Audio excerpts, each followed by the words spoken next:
Thank you and good evening. Welcome to our public finance meeting. We welcome everyone. I will call this meeting to order. The Durham District School Board acknowledges that many Indigenous nations have long-standing relationships, both historic and modern, with the territories upon which our school board and our schools are located. Today, this area is home to many Indigenous peoples from across Turtle Island, North America. We acknowledge that the Durham region forms a part of the traditional and treaty territory of the Mississaugas of Skugog Island First Nation, the Mississauga peoples, and the treaty territory of the Chippewas of Georgina Island First Nation. It is on these ancestral and treaty lands that we teach, we learn, and we live. We do have regrets from Trustee Oldfield, but we do expect other trustees to be joining us shortly. Are there any declarations of conflict of interest? Seeing none, we have an agenda in front of us. I'm looking for a motion to approve that agenda. Thank you, Trustee Miller, seconded by Trustee Thatcher. All in favor? Thank you. Also in front of us, you have the meeting minutes from May the 17th, the finance meeting, on pages 1 and 2. I need somebody to pass the motion to approve those minutes. Thank you, Trustee Arsenault, seconded by Trustee Thompson. All in favor? Perfect, thank you.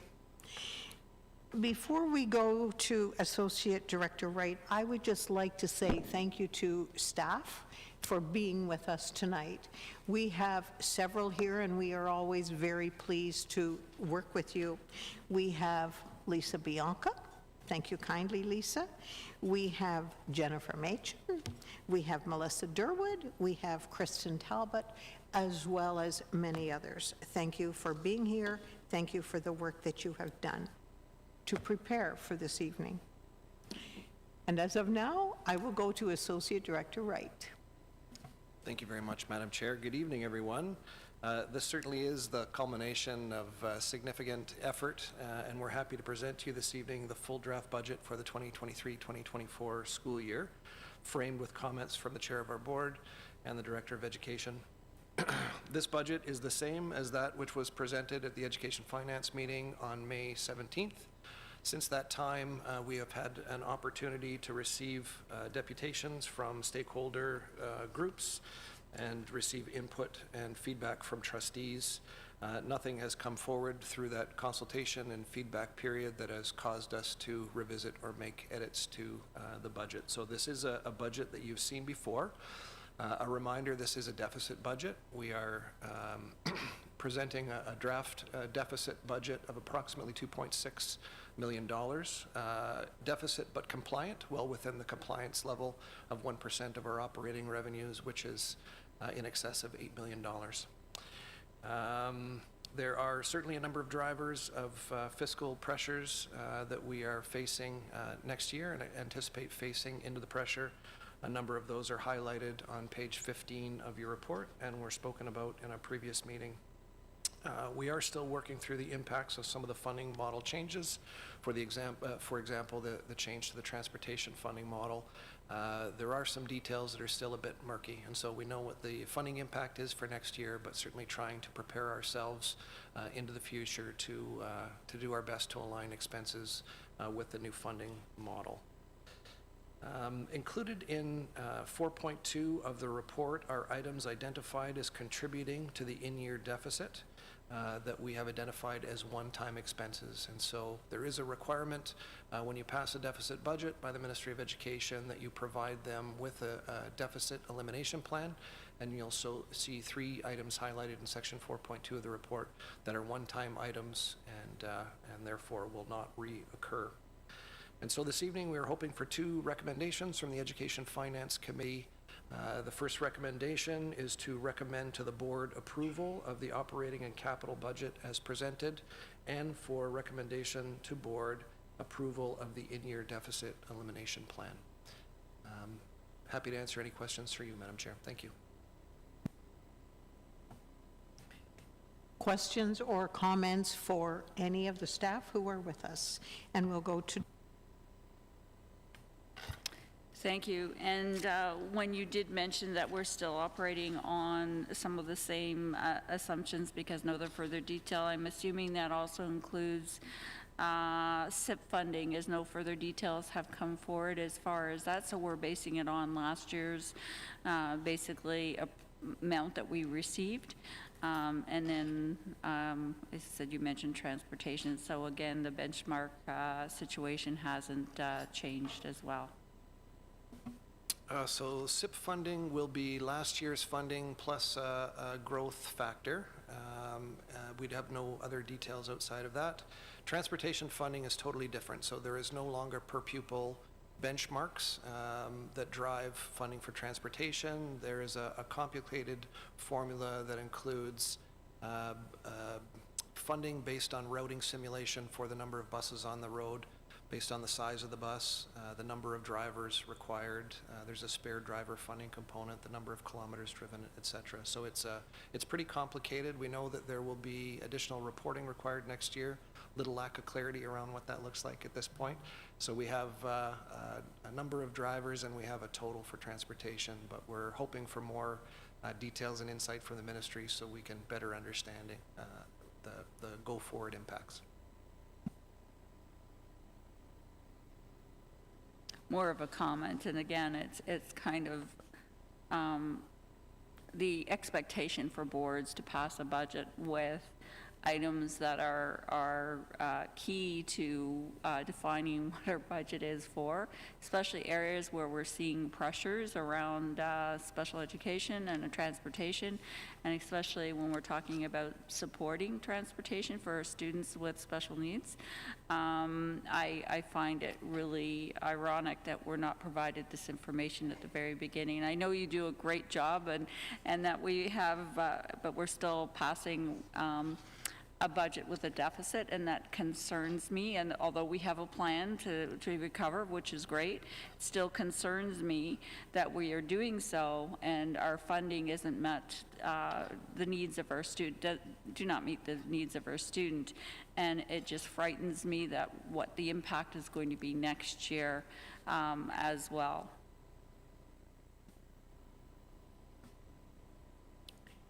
Thank you. I have a question regarding capital projects in progress found on page 46.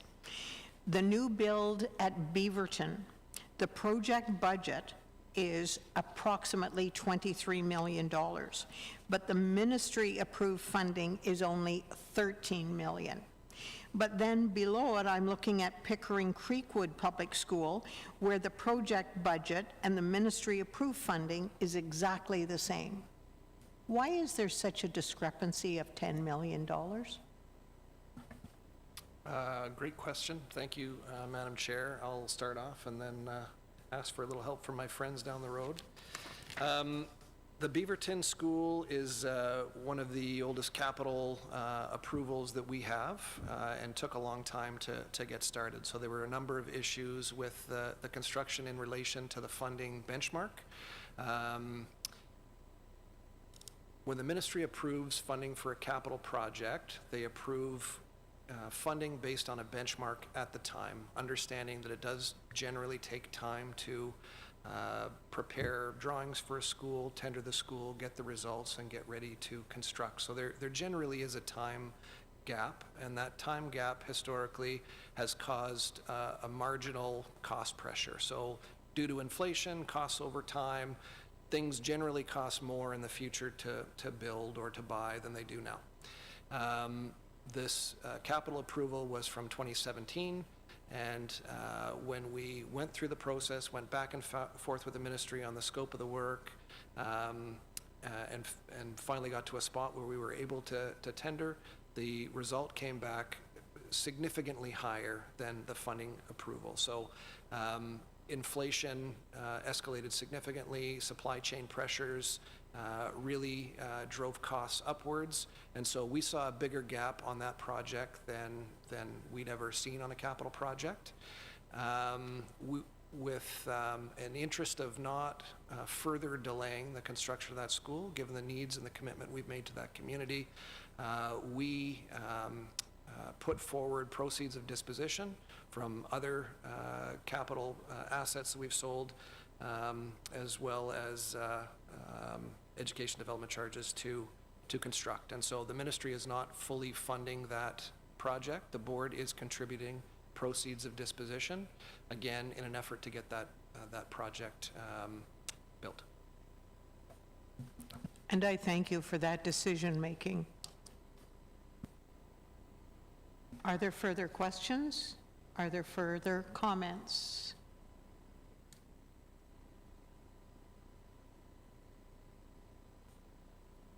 Trustee Linton, your hand is up. Thank you so much. And through you, Chair, over the last few weeks, there have been incidents that have required the board to pivot in terms of, the hiring of additional resources to try and keep our board meetings safe. As a board of trustees, we've identified the need for additional committees, inclusive of the potential of creating an anti-Black racism committee at trustee level. So I'm wondering, as things pivot, is there room in the budget that would allow us to, again, continue to, identify resources and pay for resources to keep board meetings safe, or to be inclusive of staff time as some of these committees are created responding to the needs of our community? Thank you, Trustee Linton. Through you, Madam Chair. We don't have as much flexibility in the way we allocate our budget as perhaps we have seen historically. However, the items that you've referred to in terms of additional support to ensure meetings are safe and additional support to run meetings are relatively smaller ticket items from a financial perspective. The staff time and resources piece perhaps is a little bit more complex and maybe a little outside the scope of my response, given my my lack of understanding of sort of the nature of what you're talking about. But we certainly would have flexibility in year to help support things that come up. If there are larger ticket items that come up, certainly we would need to have a conversation about revisiting some of the priorities we had established, which certainly is not without precedence. There have been times previously we have had that conversation to reprioritize and reallocate funds, and so that certainly would be a collaborative conversation and decision. But generally, we have enough flexibility to support those smaller dollar value items that we know come up. Supplemental, Trustee Linton? No, that was it. Thank you.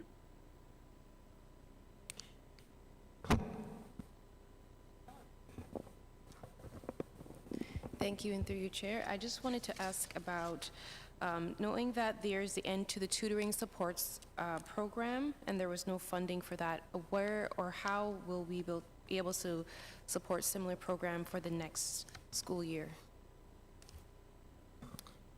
Happy to start that off and then look around the room and see if somebody else wants to jump in. The amount of supports, financial supports for tutoring programs over the last 2 years was unprecedented.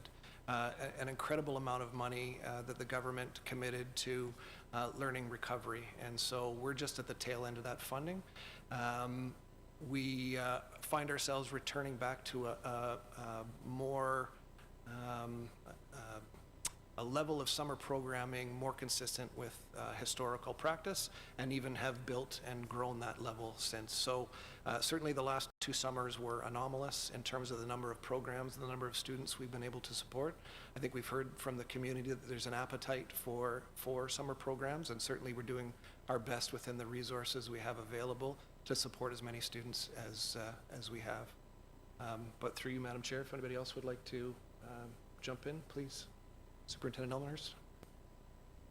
Happy to speak to that a little bit. We are seeing some fund shifts. So what it would have looked like previously as tutoring funds has actually shifted in some ways to education staff to support reading interventions.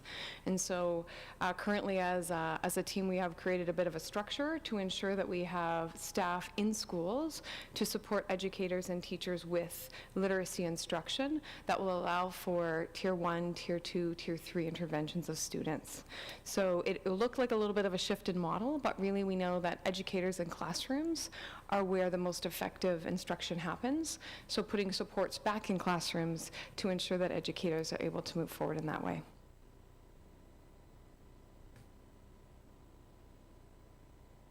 Thank you for those questions and answers. I have a question for Lisa, and I think she's probably going to know what I'm going to ask. So on page 40, proceeds of disposition, I am curious to know about a school that was closed 10 years ago this month. Is it still in our hands? Thank you, Madam Chair. Currently it is. We do have an active agreement of purchase and sale on the table with the township, who were they were circulated under Regulation 44498. We are working through achieving an acceptable agreement of purchase and sale. It involves a land exchange. And that is working its way through the ministry for approval right now. There are some background studies that we have to complete, and then we're also working through the heritage piece as well, in conjunction with our representation in there. So hope to see a conclusion to this exchange in the fall. It's been a very, very long road, but we're both willing parties. It's just a matter of ironing out the details. Thank you for all of your work on that. Are there further questions? Trustee Edward. Just one other question around Appendix D on the PBF, or the Priorities and Partnership Funding, is that I do understand they move grants around and so forth, but and I see that there are some that won't exist again, but there are a few that that we might not consider in our budget because we haven't get any further details. Are they all included in that appendix as far as all the ones that have been identified, and then we haven't included them? Because sometimes, because I know we don't include everything, because if it's not given, the information isn't given, we don't include them because we can't count on them. Thank you, and through you, Madam Chair. At this point, what's been included in this appendix is everything that's been released in the memos to date from the ministry. So we will bring another report in January with an updated report of all the grants we have received through the PPF funding.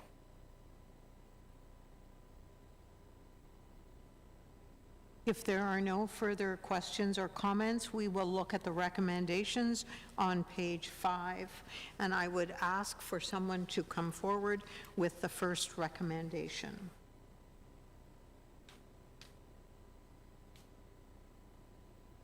I will go to Trustee Edwards.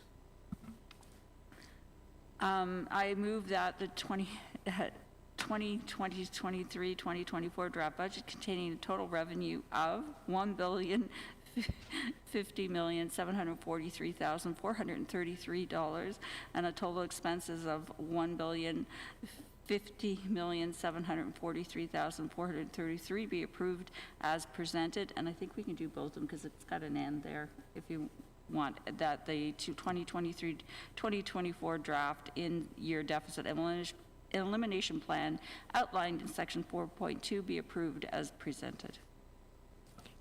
Then you are putting forward both recommendations, seconded by Trustee Thatcher.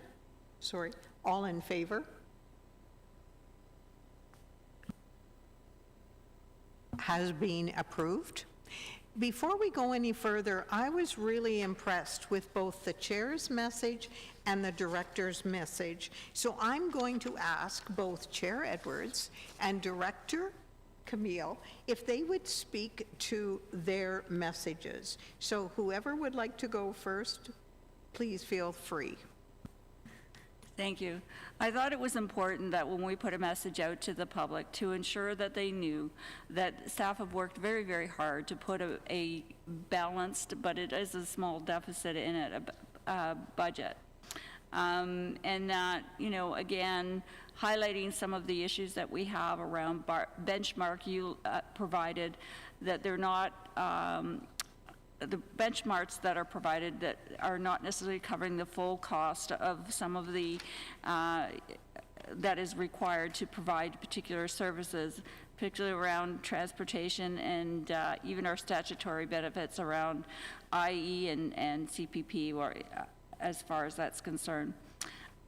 Excuse me, and that we really need to look at a more flexible funding model from the ministry so that we can target and close gaps in learning around our local priorities. I think that's really key. And then as over the history of the DDSB and as a trustee, I know that we have strived to maintain a fiscally solid position, and we continue to see growth across the board. And our school board has been prudent and has made difficult decisions in the past when it comes around capital projects in order to ensure that our schools that we provide, or facilities that we provide, support the learning for all students. And again, that I think that it's important that, again, we've passed a really, really good budget, fiscal budget, and even with all the constraints that are thrown at us and the changes in times, and I appreciate that. Thank you. Thank you, Trustee Edwards. On to Director Williams-Taylor. Thank you, Chair, and through you. In planning a budget, we're planning for a new school year, and this year we're planning with optimism after some very challenging years that we have come through. Budget preparation is a reflection of how we intend to resource our priorities. We know that all roads lead to the student desk, and we have informed this commitment by attending to some key principles in directing and deriving this budget proposal that you see here tonight. These include equity and inclusion and diversity, mental health and well-being, supporting integration and independence in our special education programs, student achievement, particularly in the areas of math and literacy, and a continued commitment to Indigenous rights, equity, and human rights. We build a budget together, and it's the foundation for the real work that comes ahead, which is collaborative implementation, and ultimately for the positive impact for students and their families. We look forward to our continued work together, as you can see represented here, and because this is a public space, this is in fact a collaborative effort to create. It is also a collaborative effort to implement. So we do look forward to that continued work together as we continue to resource our classrooms and resource the work forward. And I would be remiss if I didn't thank the team that put a very complex undertaking, made it look really easy as people go through this booklet, which is very well illustrated, but also laid out in a very systematic way. You make it look like a very straightforward exercise, and we as staff and here as trustees, we're very aware that it is not. So I build my thanks on the chair of our committee as well as the chair of our board. As director, thank you very much for the work that has gone into pulling this together. Both of these messages are extremely important to all. And I've always said that Durham District School Board is a kind, caring place to be. We believe in a very positive culture. We believe in collaboration, and obviously, everyone has been working very hard on this. So I thank everyone for your work. I thank you for your attendance. I thank you for so many things to bring this together. We are very proud. We are proud to be the DDSB. Is there any further business?